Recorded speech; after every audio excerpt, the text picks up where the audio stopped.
From MTN News, this is Montana This Morning. Montana Tech is known as the Ore Diggers, but they might be known now as the Rocketeers, as they got a new rocket launching club. I'll tell you about it.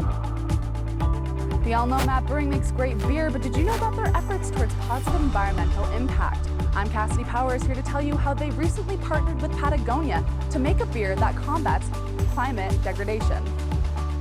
All right, we are coming up on 6:30 on this Tuesday morning. Jay McDonald and Matt Ellel with you. You are not going to want to miss John Amy's story, by the way. Oh my gosh, the passion that those kids have about pretty cool stuff. It is amazing. Well, and yesterday when they were out flying by Twin Bridges, it was a pretty good day to fly. It was beautiful. Light jacket, about all that you needed. In some cases, just long sleeves. Yes. Beautiful day. And we're starting out warm again this morning. We're going to see a bit of a transition today. These warmer temperatures that are in place lending itself well to the potential of some rain showers for the afternoon. Generally light, but we are seeing some snow developing, especially in the mountains of western and southwestern Montana as we head into the evening. The wind is not wicked, but certainly waving the flags around. Temperatures into the 40s. Rain transitioning to rain-snow mix as you head into the evening in Bondsman. We're seeing a few rain showers in Butte as you get into the afternoon. We are looking at some changes, maybe short term, but it will have big impacts. We'll talk more about that in just a little bit. All right, thank you very much, Matt. Now, right off the top this morning, the prosecution rested its case Monday in the homicide trial involving a Butte bondsman and his assistant.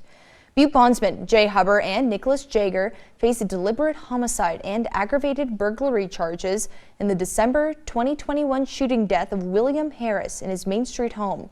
The pair is accused of entering the home uninvited to arrest a wanted man. Harris, who was not the man wanted by the bondsman, was allegedly fatally shot by Jager, who used Hubbard's gun. The prosecution spent all last week calling witnesses to try to show the defendants were overly aggressive in their tactics, which led to the fatal shooting. Defense attorneys for Hubbard and Jager, who will be calling their own witnesses to the stand this week, say they want to convince the jury their client acted in self-defense. And Friday afternoon, a man was tased and arrested in Livingston after threatening police with a kitchen knife and crowbar. According to a statement by the Livingston Police Department, a man called police asking for suicide by cop, adding that he was armed and wanted to be shot. After surrounding the man's residence and attempting to negotiate, officers learned there were two women inside the home. Eventually, the woman safely left the house, and police say the man threatened his neighbors, claiming he had just killed his neighbor with a crowbar. Despite efforts to calm the man, he advanced towards the officers, ignoring commands to drop his weapons. That's when the man was tased and taken into custody. He was treated for minor injuries. And a new Rocketry club, mostly made up of Native American students at Montana Tech in Butte, is preparing to launch into a new competition. And MTN's John Amy was with these students at a recent test launch.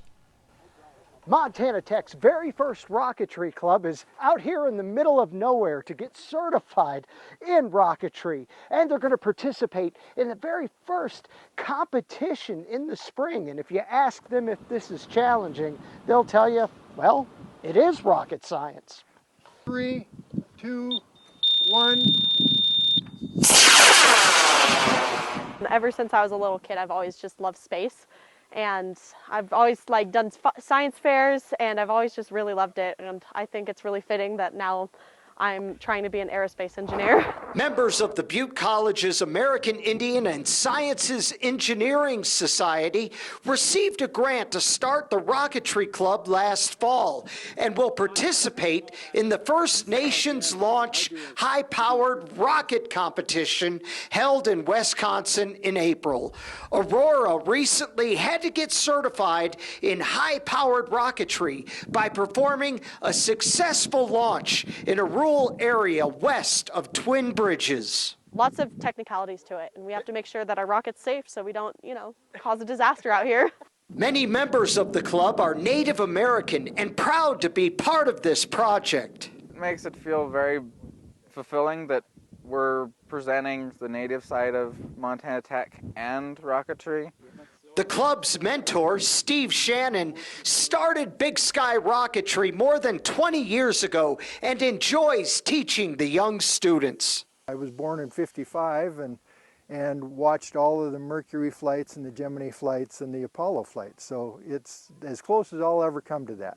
Aurora's flight was a success. There was a little bit of worry about the parachute. It didn't go off right at apogee, and right at apogee it was kind of flying down without the parachute, but luckily it broke apart. She's excited to represent Montana Tech at the competition.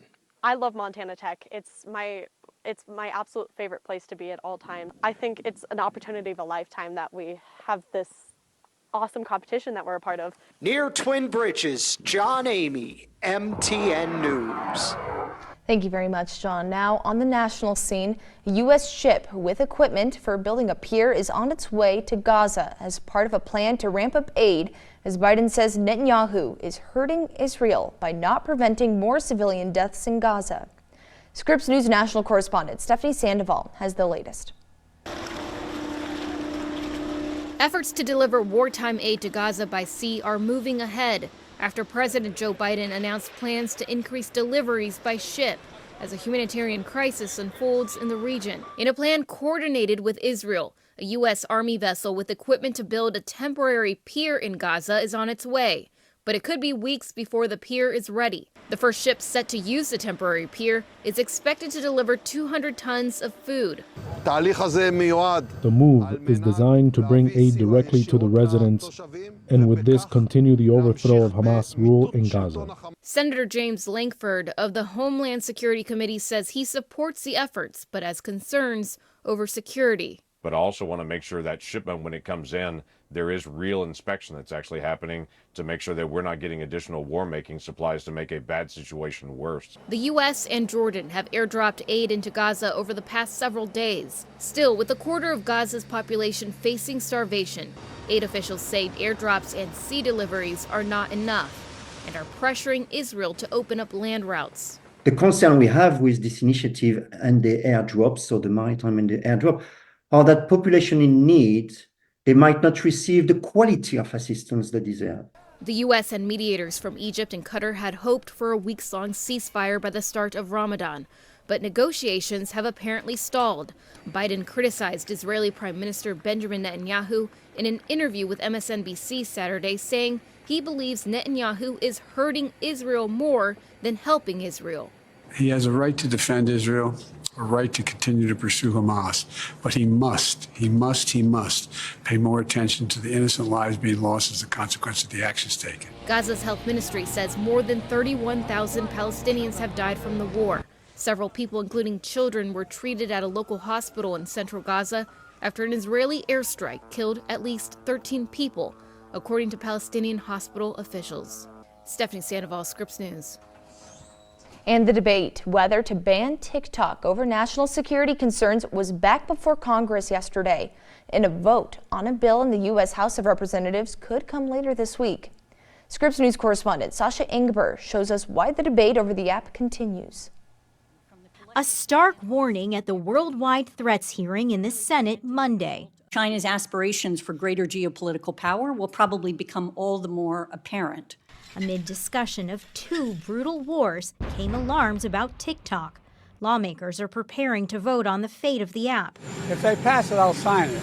The bipartisan measure would force the app's Chinese parent company ByteDance to sell TikTok, or potentially be banned in U.S. app stores and web hosting services. Critics of the bill, like the ACLU, call it unconstitutional, saying the move would be a blow to free speech. Supporters, like Republican Senator Marco Rubio, say not only private data of TikTok users can be accessed by China's government, the app shapes the way an entire generation thinks by controlling what users see and don't see in their feeds. That led to this exchange with the FBI director, Chris Wray. And if they went to him and said, we want you to change your algorithm so that Americans start seeing videos that hurt this candidate or help that candidate in the upcoming election, ByteDance would have to do that under Chinese law. The different kinds of influence operations you're describing are extraordinarily difficult to detect, which is part of what makes the national security concerns represented by TikTok so significant. A TikTok spokesperson told Scripps News the legislation has a predetermined outcome, a total ban of TikTok in the United States. Sasha Ingber, Scripps News, Washington. Now a little bit closer to home, Bondsman's MAP Brewing is fighting climate change. Patagonia Provisions is naming a small group of breweries from around the country to participate in a beer collaboration. Our Cassidy Powers is here to tell you how MAP Brewing was chosen to promote the use of regenerative and organic ingredients to help combat climate degradation. Using it in their latest beer. But did you know that along with being delicious, it's helping to restore and regenerate our ecosystem? It's definitely a very unique grain. So Patagonia reached out to us a few months ago and asked us if we'd be interested. Last year I think they had 11 or 12 breweries participate, and this year they added about 10 more. So there's about 21 breweries. And we are the only brewery in Montana, so we're very proud of that. In 2012, Patagonia launched a different line of products called Patagonia Provisions, which focuses on food. Their mission? Combating environmental degradation and influencing the community to be more sustainable. Last year, Patagonia Provisions began partnering with microbreweries across the United States to promote the use of environmentally safe grains in the brewing process. That's their idea. Is a lot of people love beer, a lot of people love to drink beer. How do we help make it more sustainable for the future? The answer?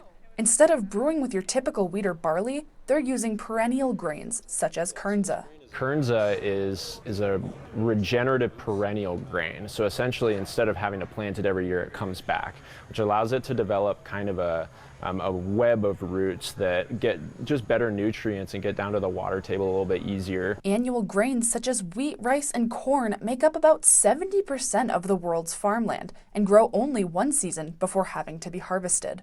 By using regenerative crops such as kernza, which remains productive for 2 or more years, as well as nourishing the microbiome of the topsoil, these breweries can make a difference. Breweries use a lot of water to create our product, so we want to do everything that we can to make sure we're being as sustainable as possible. So by partnering with Patagonia Provisions, that allows for us to minimize our impact on the planet and help to be more sustainable. And although using this kernza grain took some trial and error due to its small size, MAP brewers were able to brew the grains whole, creating a delicious Munich Helles German-style lager. I'm stoked about it. I think it's wonderful. Yeah, it's very light, it's crisp, it's refreshing. It does have a lot of nice, subtle, malty, kind of sweet notes to it, but it's very well balanced.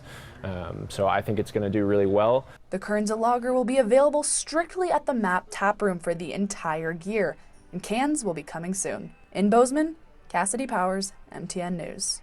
Thank you very much, Cassidy. Now, we're going to take a short break here in Montana this morning, but when we come back, reports are saying that prices for new cars are starting to ease after skyrocketing during the pandemic. But what are the best vehicles on the road today? Consumer Reports reveals their top picks. I'm Bradley Blackburn, and I'll tell you why many hybrids made the list.